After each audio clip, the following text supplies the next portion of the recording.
오늘 본문은 다윗의 감사 기도가 나옵니다. 다윗의 삶에 있어서의 마지막 순간, 성전을 건축하고자 하는 마음이 있었지만 하나님께서 이제 솔로몬에게 이제 건축을 위한 사명 자체를 이제 넘기라고 말씀하신 거죠. 그래서 솔로몬은 이제 아버지의 다윗이 준비한 것을 통해서 성전을 건축하고 또 봉헌하는 내용이 나중에 이제 나오게 됩니다. 오늘 본문은 다윗이 이제 성전 건축을 하지 못했지만은 하나님께 그의 일생에 대해서 돌아봤을 때에 주님께 감사하고 있고 또 현재 감사하고 있는 내용들이 너무나 많은 거예요. 그래서 본문 가운데서 그의 일생을 돌아보고 또 현재의 또 주예전을 준비해서 또 봉헌할 수 있게 또 앞으로 이제 하나님께서 다윗을 통해서 예비하신 것들을 이제 넘기고 솔로몬에게 넘기고 행하는 부분들이 나오잖아요. 그 모든 일들 가운데서 주님의 예비하심과 인도하심에 대해서 감사하는 다윗의 감사의 기도가 오늘 말씀 가운데서 또 깊이 담겨져 있습니다. 그래서 오늘 29장 14절 보면 모든 것이 주께로 말미암사오니 우리가 주의 손에서 받은 것으로 주께 드렸을 뿐이니이다. 우리가 주님을 향해서 기쁨과 감사함으로 나아갈 수 있는 것, 모든 것이 주를 위해 헌신할 수 있는 것도 그렇고 다 하나님의 방법대로 주신 것에 대해서 감사하며 영광 돌리는 삶을 살아가는 거죠. 그래서 오늘 다윗의 기도를 보면 10절부터 13절까지는 하나님의 위대하심과 그분의 주권에 대해서 찬양하는 내용들이 주를 이루게 됩니다. 그래서 10절부터 12절 보면 다윗이 하나님을 어떻게 생각했는가, 그의 마음의 중심에 하나님을 향한 감사와 그 하나님을 찬양하는 그 깊이 자체가 얼마나 큰 것인지에 대해서 말씀 가운데 보게 됩니다.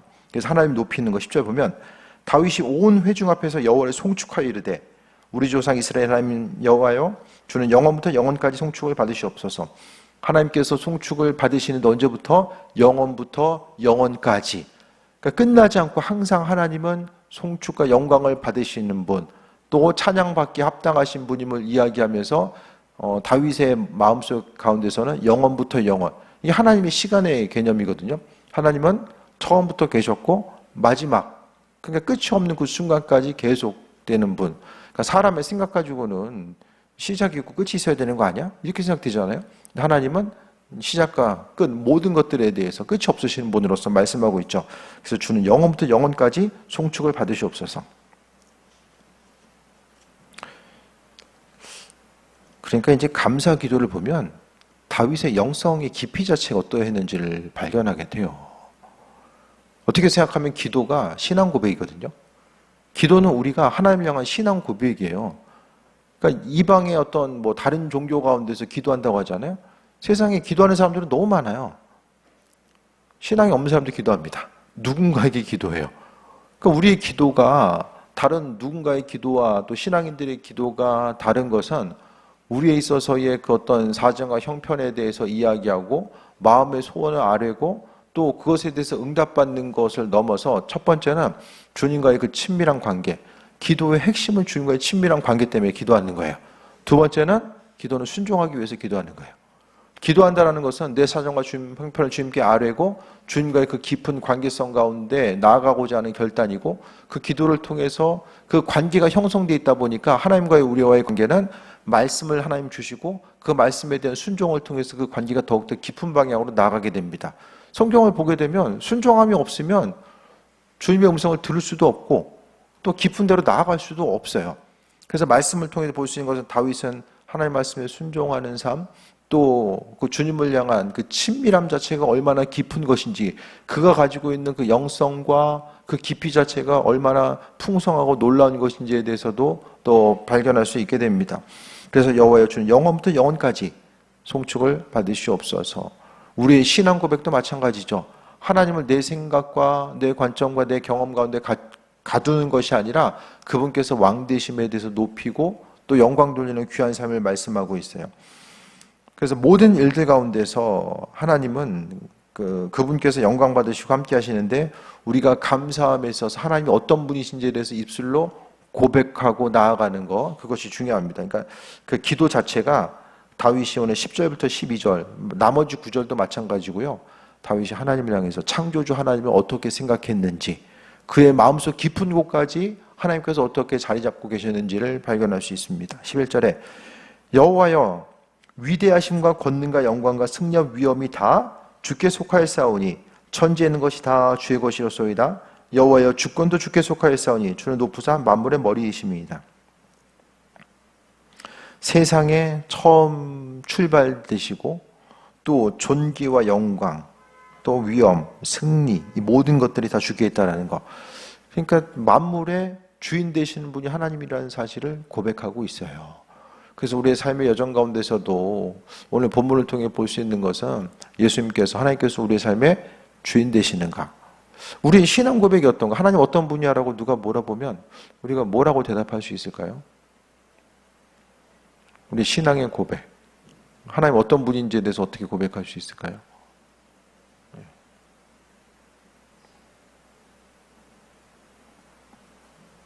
다윗은 이 신앙 고백이 어떻게 나올 수 있었죠?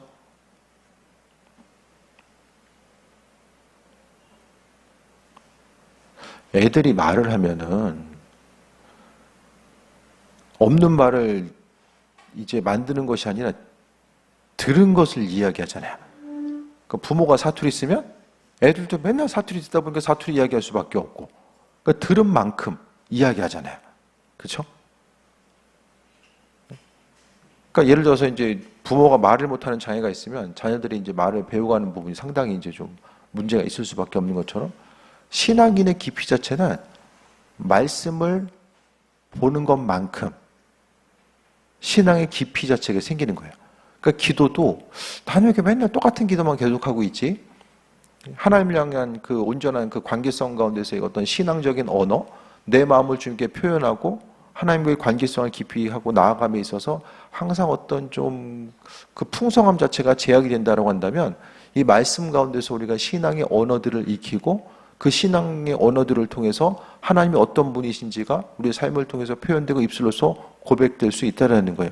그래서 성경 말씀은 하나님께서 우리와의 그 소통의 통로이고 다윗도 그가 이 말씀을 얼마큼 어떻게 접했는지를 모르겠지만은 그의 신앙 고백 가운데서 마찬가지로 우리도 마찬가지로 이 성경 말씀을 통해서 하나님의 살아계심과 인도하심 그 말씀이 우리에게 허락하신 언어가 있거든요. 그러니까 하나님은 이 성경을 통해서 우리에게 하나님을 찬양하는 방법, 그분과의 관계를 만들어가는 방법, 이 여러 가지 것들이 말씀을 통해서 우리에게 주시고 또 이 말씀을 통해서 항상 우리와 대화를 시도하고 계시다라는 거예요. 그래서 하나님의 위대하심과 인도하심과 영광 돌리는 것. 그래서 우리가 10절부터 12절까지만 좀 외워보면 기도할 때에 참 좋을 것 같아요. 10절부터 12절까지 우리가 외우고 기도할 때마다 하나님의 높으심과 찬양. 그러니까 성경의 다른 곳에도 보면 시편도 그렇고요.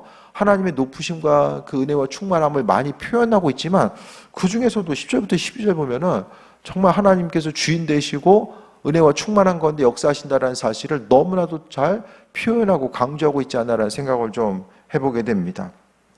그래서 천지가 다 주의 것이고 주는 높으사 만물의 머리시다. 그래서 11절의 핵심은 주는 만물의 머리 되신다. 주님보다 더 높으신 분이 없고 세상 모든 주권과 영광이 다 주님 안에 속해 있고 그분께서 주인 되신다는 거예요. 그러면 다윗은 하나님에게 다윗에게서 하나님 이런 분이신데 우리에게 있어서 하나님은 어떤 분이신가? 이걸 생각하는 거예요. 하나님은 창조주로서 우리가 대하고 있습니까?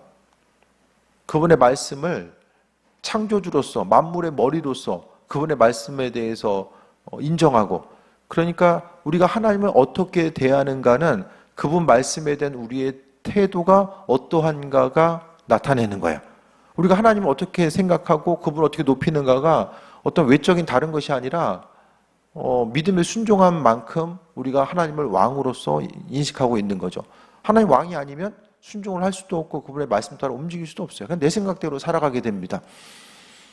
12절 보면 부와 귀가 주께로 말미암고 모든 영광, 부귀가 주께로부터 나온대요. 그리고 주는 만물의 주제가 되사 손에 권세와 능력이 있사오니 당연한 거죠. 하나님께서 만물의 머리 되시고 주인 되시기 때문에 복이 영광이 다 주님께 속해 있고 또 권세와 능력, 세상을 다스리시는 권세와 능력 또한 주께 있고 또 모든 사람을 크게 하심과 강하게 하심이 주의 손에 있나이다.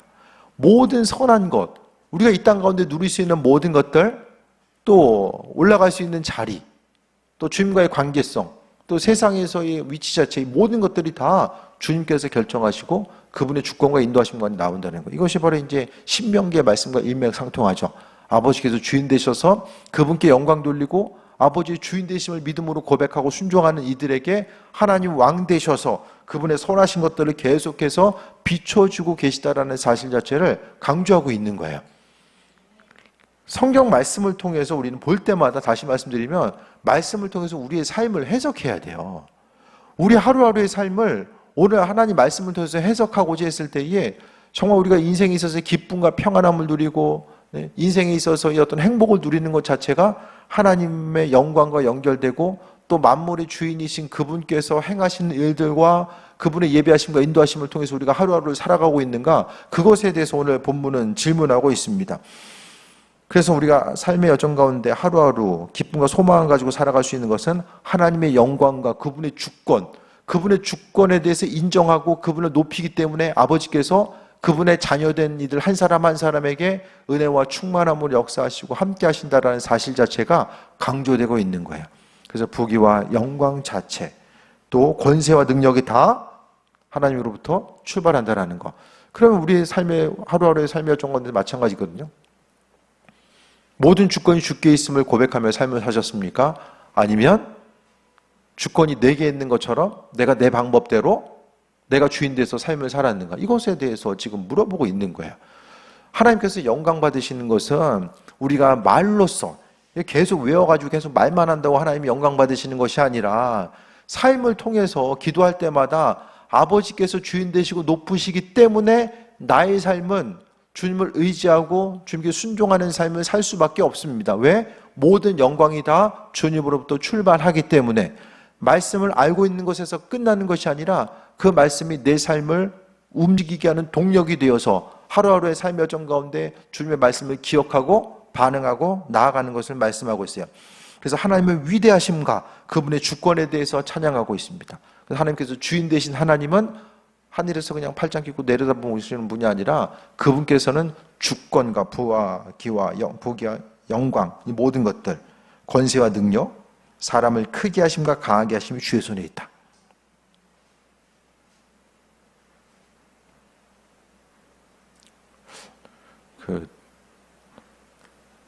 한번 좀 읽어보고 오세요. 본문. 좀 가능하면 좀 읽어오시면 좋을 것 같아요.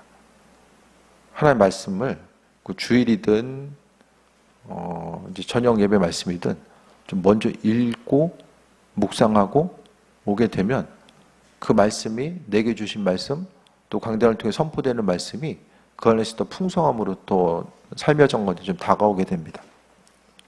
14절부터 16절은 사람의 헌신에 대한 겸손한 고백, 사람의 헌신이 있지만 그 모든 것이 다 겸손한 고백으로서 이어집니다.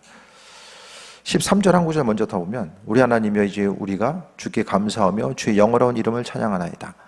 하나님의 영광을 찬양하는데 14절부터 보게 되면 나와 내 백성이 무엇이기처럼 즐거운 마음으로 들 힘이 있었나이까? 모든 것이 주께로 말미암아 싸우니 우리가 주께 주의 손에서 받은 것으로 주께 드렸을 뿐이니이다 라고 신앙의 고백을 하고 있습니다. 주님으로부터 받은 것을 주님께 돌려드린 것 뿐입니다. 주께 헌신할 때 이런 생각 좀 해보셨어요? 좀 해보셨습니까? 뭔가 들을 수 있어서 좀 자랑스럽고 뿌듯한 마음은 들어요, 다들. 그렇잖아요? 그래도 들을 수 있어서 감사하다. 그런데 그 들을 수 있는 것 자체가 하나님께서 내게 주셔서 들을 수 있었구나라는 거기까지 좀 마음의 중심이 좀 움직이는 부분이 있으십니까? 어떠세요? 그냥 습관적으로 들은 이들이 있을 것이고, 들을 수 있어서 감사하다. 근데 그것을 넘어서서 하나님께서 주신 것들, 겉으로 보기에는 내가 힘들고 힘쓰고 노력하고 또 소유하기 위해서 스트레스를 좀 견뎌내고 몸을 움직여야 되고 여러 가지 있고 내가 수고하고 힘써서 노력한 것도 주님께 드릴 수 있어서 감사하다. 그 정도의 어떤 그 주님의 생명을 갖고 있는 사람들이 있는가 하면 더 나아가서 하나님께서 하나님의 방법대로 내게 주셨구나라는 것에 대해서 감사하면서 나아가는 것. 그러니까 다윗이 하나님을 향해서 성전 건축에 대해서 준비하고자 했을 때에 오늘 29장 9절에 보면 백성들은 자원하여 들었으므로 기뻐하였으니 곧 그들이 성심으로 여호와께 자원하여 드렸으므로 다윗 왕도 심히 기뻐하니라. 다윗이 어느 날 성전 건축할 테니까 얼마씩 좀 가져오지 그래? 이렇게 얘기한 것이 아니라 다윗은 헌신했어요. 자신이 할 수 있는 최선을 다해서 헌신했는데 일반 백성들도 어떻게 해요? 자원하는 마음 가지고, 누가 시킨 것도 아닌데 성전을 건축한다고 하니까 자원하는 마음을 가지고 성심으로, 그냥 습관적으로 옆 사람 하니까 그냥 나도 해야지, 그것이 아니라 성심으로 자원해서 드린 거. 오늘 구절에는 자원해서 드렸다라는 사실이 강조되고 있고요. 그리고 그것 때문에 왕도 심히 기뻐했다라고 말씀합니다. 주님도 자원하는 심령, 주님 뭐 얼마나 많이 드리고 적게 드리고가 아니라 자원하는 심령을 가장 원하시는 것 같아요. 그래서 오늘 다윗이 생각했을 때 하나님께 드릴 수 있는 것은, 그러니까 헌신이라는 것이 사람의 공로가 아니라 은혜에 대한 반응이고, 드릴 수 있는 것도 하나님의 방법대로 행하시는 거죠. 그래서 모든 일들 가운데서 드리고 헌신하고 몸을 움직이고 나아가는 이 모든 것들 다 마찬가지입니다. 하나님의 방법대로 행하신다라는 거. 그러니까 이 땅에서 우리가 주를 위해서 때로는 정말 내가 이 일도 하고 저 일도 하고 많은 일들을, 대단한 일들을 행하는 것 같아요. 하지만 그 가운데서 우리의 공로가 있을 수 없는 것은 모든 것이 다 주님의 방법대로 행하고 계신다라는 것. 그래서 사람의 공로가 아닌 모든 것들이 다 하나님의 은혜고 그분의 공로입니다. 그래서 본인이 최선을 다해서 하나님께 헌신하고, 또 백성들도 보니까 나와 내 복생이 무엇이기처럼 즐거운 마음으로 드릴 힘이 있었나이까. 즐거운 마음으로 드린다라는 것은 그 소유가 있으니까 드렸던 것이고, 드리면서도 그래도 기쁨으로 드릴 수 있다라는 것. 그러니까 드리는 것보다도 다윗이 그의 마음에 감동이 되었던 건 즐거움으로, 기쁨으로, 하나님께 영광 돌림이, 찬양하고 그분을 높여드림이 말로만 했던 것이 아니라 몸을 움직여서 할 수 있는 것들을 생각했을 때에, 그러니까 다윗이 성전을 건축했다는 것은 자신의 성전 건축하고 그냥 이거 다윗 성전, 본인의 이름을 남기려고 했다기보다는 그 감사 기도의 내용을 보면 높으신 하나님을 찬양하고 영광 돌릴 수 있는 그 방법 자체가 무엇일까 생각했을 때에, 성전이 건축되어 있지 않는 상황 그 가운데서 그가 할 수 있는 최고의 헌신을 통해서 성전을 건축하자고 했고, 또 하려고 했고, 그 다음에 이제 일반 백성들도 그 헌신에 자원하는 마음으로 동참함을 통해서 그 기쁨과 감사가 있는 것. 그래서 무엇이든지 간에 주의 일은 감사로, 넉넉함으로 행해줘야 됩니다. 억지로 하다 보면 문제가 생겨요. 항상 자원하는 마음과 감사하는 마음으로 움직여야지만이 그 안에서 기쁨과 소망함도 생기고 하나님의 예비하심과 인도하심도 경험할 수 있게 됩니다. 왕이지만 즐거운 마음으로 드릴 수 있는 것. 주께로 말미암아 싸우니 우리가 주의 손에서 받은 것으로 주께 드렸다. 그러니까 주신 거 그냥 돌려드렸습니다. 그냥 전달자의 역할인 거예요. 모든 것들이 다 하나님의 은혜였음을 고백하고 있는 것이고. 왜 그럼 이런 고백이 나왔을까? 15절 볼까요? 우리는 우리 조상들과 같이 주님 앞에서 이방 나그네와 거류민들이라 세상에 있는 날이 그림자 같아서 희망이 없나이다 라고 말씀합니다. 우리는 이 땅에서 나그네이며 거류민이다. 잠깐 있다가 사라지는 존재라는 거예요.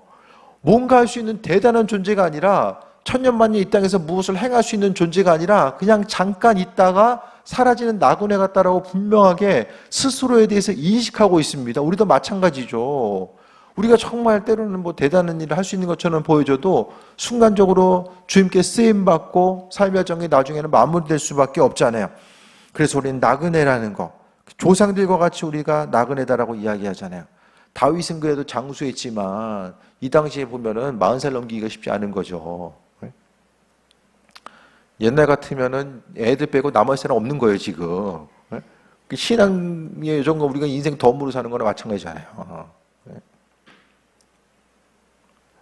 지금 가끔 생각하면은, 조선시대 맹탕 쳐졌으면 그냥 가는 거예요, 지금. 그렇잖아요. 근대 의술이 우리나라에 들어오기까지, 그러니까 주님께서 우리에게 허락하신 우리의 생명 자체가 얼마나 연약한 것인가를 생각한다고 한다면 그 안에서의 기쁨과 감사로서 나아가는 것이 중요하다는 것을 말씀합니다. 그래서 주님께서 주신 것들을 주님께 돌려드렸습니다. 왜? 나 자신을 생각했을 때 나그네이며 거류민이고 세상에서의 삶이 순간적으로 너무나도 빠르게 지나간다라는 것. 그것에 대해서 우리가 돌아보게 됩니다. 그래서 시간 자체가 너무나도 빨리 지나가잖아요.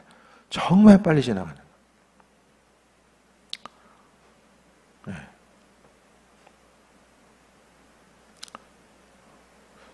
옛날에 라오스 가기 전에 김민율이 태어나가지고 그때 병원에 잠 갔다가 그 정말 얼마 된 것 같지도 않은데 지금 예, 이렇게 되시잖아요. 지금 그 사람의 인생 자체가 긴 것 같아도 순간적으로 지나가게 되고, 그러니까 하나님 앞에 우리가 어떤 존재인가 그것을 생각한다면 정말 기쁨과 감사와 아버지께 영광 돌리는 삶을 살아가는 것이 참된 의미이고 또 기쁨으로서 우리에게 다가옵니다.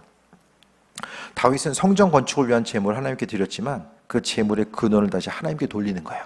주님의 것입니다. 주님의 것을 주님께 돌려드렸습니다. 그것이 바로 이제 드리는 자의 마음의 중심이 되어야 되는 거죠. 그래서 성전 건축은 사람이 하나님을 위해서 성전 건축해서 마련해가지고 만들어서 주님께 다시 바쳐드리는 것이 아니라 그 성전 건축은 하나님이 하나님의 뜻대로 하나님의 방법에 의해서 하나님의 사람들 선택하셔서 그들에게 소유를 허락하시고 그것을 통해서 행해 나아가신 것이 성전 건축이라는 거예요.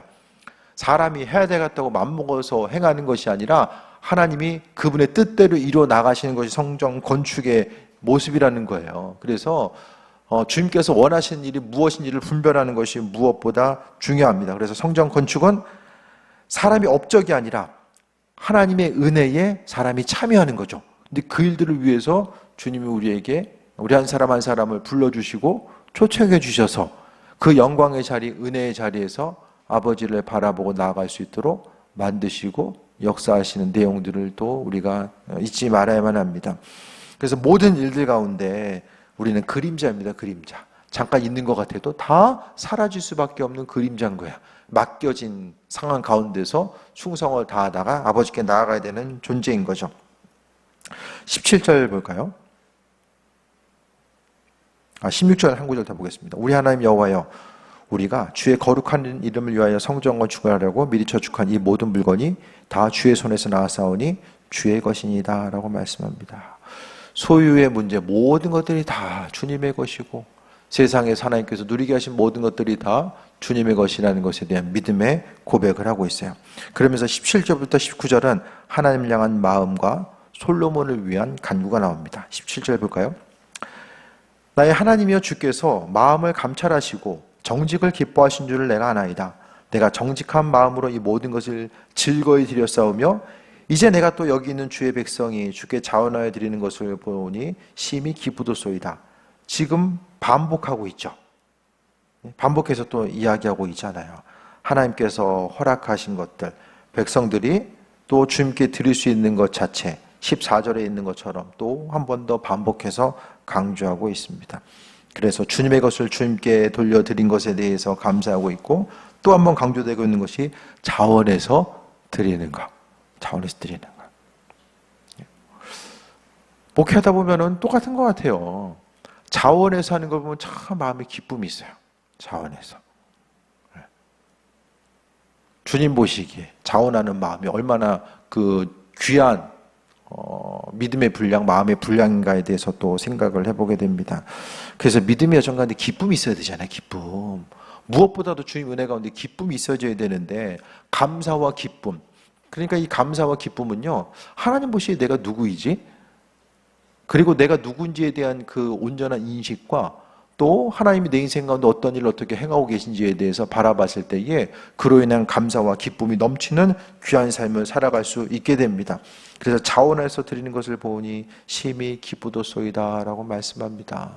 삶의 여정 가운데 하나님이 행하신 일들을 바라보고 또 믿음으로 승리하는 삶을 말씀하고 있어요. 18절 보겠습니다.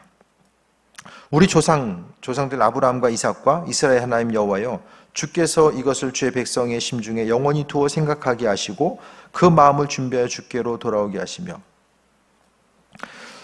주의 백성의 심중에 이것이 뭘까요? 이것이 주를 위해서 자원하는 마음으로 헌신했던 그 부분을 이야기하는 것 같아요. 이것을 주의 백성의 심중에 영원히 두어.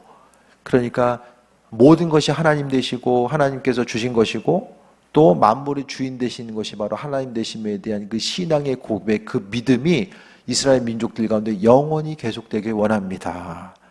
그냥 어느 순간 감사하고 또 어느 순간 감사 잃어버리고 어느 순간 내 힘으로 사는 것 같고 어느 순간에 하나님 주신 힘과 능력으로 사는 것 같고 이게 왔다 갔다 하는 삶이 아니라 모든 영광을 주님께 돌려드리고 하나님과의 관계성 가운데 부와 귀가 주님께 있고 또 사람을 세워주시고 높게 하신 것 다 주님께 있다라는 거 만물의 중심과 또 흥하게 하시고 번창케 하신 이 모든 것들의 중심이 하나님 되심에 대한 그 믿음의 고백이 이스라엘 민족들 가운데 영원히 계속되길 원합니다라고 그가 간구하고 있습니다. 그래서 그 마음을 준비하여 주께로 돌아오게 하시며 또 솔로몬을 위한 기도가 있죠. 내 아들 솔로몬에게 정성된 마음을 주사 주의 계명과 권명과 율례들을 지켜 이 모든 일을 행하게 하시고 내가 위하여 준비한 것으로 성전을 건축하게 하옵소서.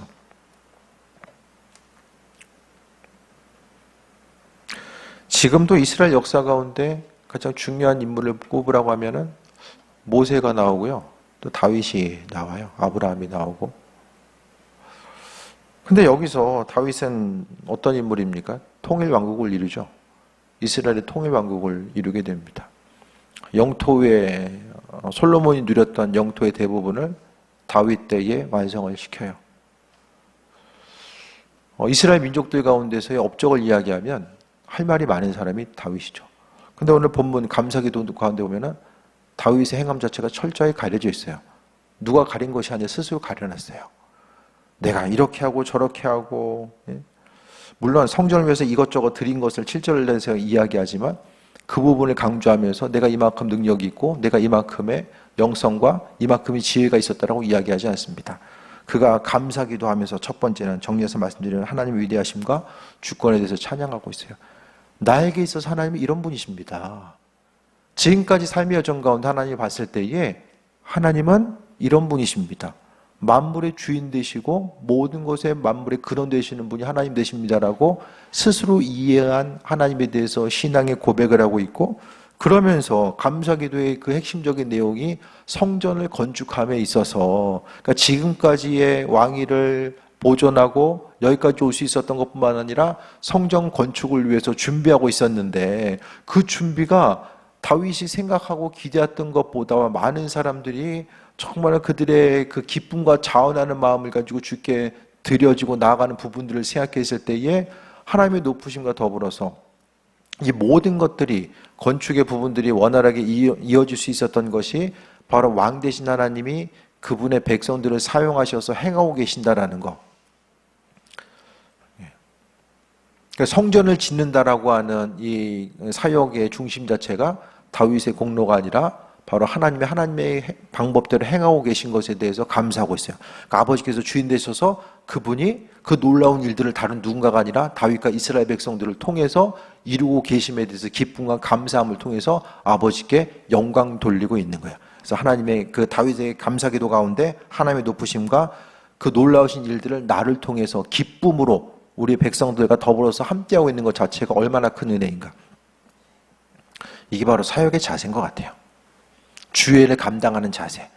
주님께서 순간 나그네와 거류민처럼 있다가 사라질 수밖에 없는 존재인 우리들을 사용하셔서 그분의 놀라운 일들을 맡겨주시고 그 일들을 우리 스스로의 능력이 아니라 하나님의 방법대로 주신 것들을 가지고 그것이 재물이든 다른 것이든 순종이든 또 몸을 움직여 행하는 모든 것이든지 간에 하나님의 방법대로 행하신 것에 대해서 감사하고 있는 거예요. 우리가 주께 감사하는 순간은 언제입니까?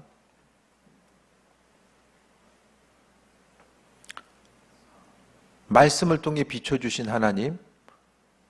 하나님은 우리의 인생 가운데 그분의 높으심과 그분의 주인 되심을 날마다 우리에게 증명하셔야 되는 분은 아니에요.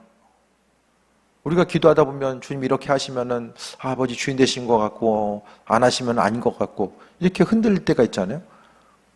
우리 신앙 고백과는 상관없이 하나님은 창조주로서 온 우주를 창조하시고 그분의 놀라운 역사들을 만들어 가고 계신 거죠. 그렇다고 한다면 우리의 신앙의 고백, 우리의 영성은요 신앙 고백의 깊이로 또 표출되고요. 그러니까 결국 내 공로와 내 의지와 내 노력이 비춰질 곳이 하나도 없는 거예요. 모든 것이 다 하나님의 은혜라는 거. 그래서 이 땅 가운데 주를 위해 쓰임 받는 것도 다른 사람들보다 헌신할 수 있는 것도 사도 바울이 고백했던 것처럼 나의 나된 것이 또 하나님의 은혜라고 고백했던 것처럼 오늘 바울 역시 그 영성, 그 은혜와 충만함이 그 심령 가운데 있었기 때문에 하나님의 높이심을 찬양하고 또 이와 같이 주를 위해서 건축할 수 있고 또 준비 단계에 이 모든 것들이 다 스스로의 노력, 의지, 백성들의 의지가 아니라 하나님께서 하나님의 방법대로 행하셨다는 사실을 감사하면서 그러면서 마지막까지 그 마음이 흔들리지 않고 이스라엘 백성들이 하나님을 향해서 그 마음의 중심을 가지고 나아가고 감사의 기도가 끊이지 않으며 또 솔로몬 역시 그 정성된 마음, 그러니까 모든 일들 가운데 하나님께서 허락하신 은혜 가운데 정성된 마음이 또 중요하게 나타납니다. 그래서 주님은 마음을 감찰하시고 어떤 눈에 보이는 양이 아니라 마음을 보신다라는 것. 그래서 다윗은 백성들이 헌물을 많이 드렸다고 해서 만족하는 것이 아니라 그들의 마음이 계속 하나님을 향하기 원합니다라고 고백하면서 이 기도가 마무리됩니다. 성전을 아름답게 만드는 것보다 중요한 것은 성전을 짓는 왕이 하나님을 향한 온전한 마음을 갖는 것, 주님 사랑하는 마음과 아버지께 영광 돌리는 마음을 갖는 것, 그 성전을 짓는 일에 참여하는 이들이 다른 것이 아니라 주께 마음의 중심을 두는 것, 그것을 이야기하는 거죠. 그래서 하나님을 찬양하고 또 아버지의 왕되심을 높여 드리는 삶의 모습은 결국 마음의 중심이 항상 그분을 향해 있어야 된다는 것.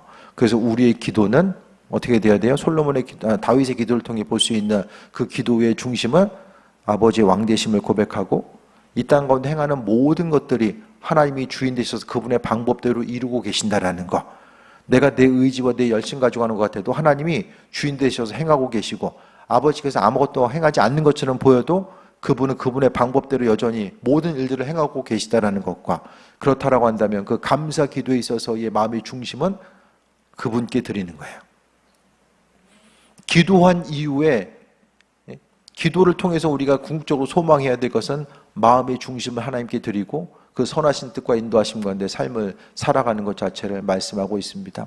그래서 우리가 주께 드려지는 그 기도, 오늘 다윗의 감사 기도를 통해 볼 수 있는 것은 기도가 뭘까를 생각했을 때에 주님 이거 이렇게 했으면 좋겠습니다. 저렇게 했으면 좋겠습니다. 이 방법이 이렇게 했으면 좋겠습니다.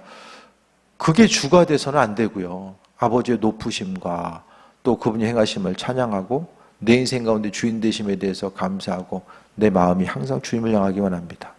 주변 누군가를 향해서도 중보기도 할 때요. 가장 중요한 게 무엇입니까? 그 마음이 주님을 향하기 원합니다.